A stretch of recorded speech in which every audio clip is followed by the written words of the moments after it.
आइए सबसे पहले तो हम लोग ये सवाल को जो है वो देखते हैं। तो सवाल में पूछा गया है कि जब कोई कंपनी अपनी संपत्ति यानी एसेट का मूल्यांकन उसके इंट्रिंसिक वैल्यू के आधार पर करती है, ना कि उसे तुरंत बेचकर मिलने वाली वैल्यू पर। सिंपल शब्दों में बताऊं तो जो प्राइस में कंपनी ने, फॉर एग्जांपल एक कंपनी ने कार खरीदी, राइट, लेट से 50 लाख की, तो अब वो जब उसको बेचेगी तो ऑब्वियसली बात है 50 लाख तो उसे मिलेंगे नहीं।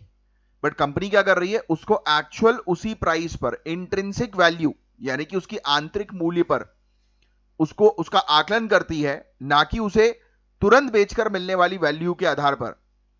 तो ये किस सिद्धांत पर आधारित है? तो इसका सीधा सीधा आंसर है गाइस, देखो चार आपके सामने ऑप्शंस है। सीधा आंसर है गोइंग कंसर्न एजम्पशन।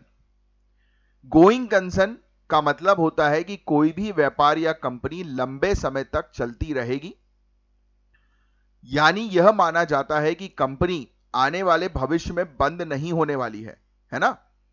तो इसी धारणा के कारण हम किसी संपत्ति यानी कि मशीन हुई या बिल्डिंग हुई, उसकी लागत पर दिखाते हैं और समय के साथ धीरे धीरे उसका मूल्य जो है वो कम करते रहते हैं, यानी डेप्रिसिएशन करते हैं। हम ये नहीं मानते कि हमें अपनी संपत्ति तुरंत बेचनी पड़ेगी, इसलिए हम उसके तुरंत बेचने वाले मूल्य यानी कि रियलाइजेबल वैल्यू को ध्यान में नहीं रखते।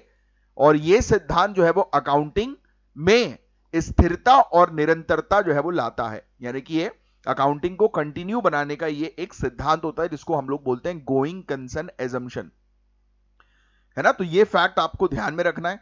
इंट्रिंसिक वैल्यू बहुत इंपॉर्टेंट होती है, एसेट इंट्रिंसिक वैल्यू पर जो है वो किए जाते हैं, उसका आकलन होता है, एनालिसिस होता है, और इसमें गोइंग कंसर्न एजम्पशन एक प्रिंसिपल है ना। तो ये फैक्ट ध्यान में रखिएगा। इस प्रकार के प्रिंसिपल्स अकाउंटिंग में अक्सर पूछे जाते हैं, जिसकी आपको पकड़ बना के रखनी है एग्जामिनेशन के लिए।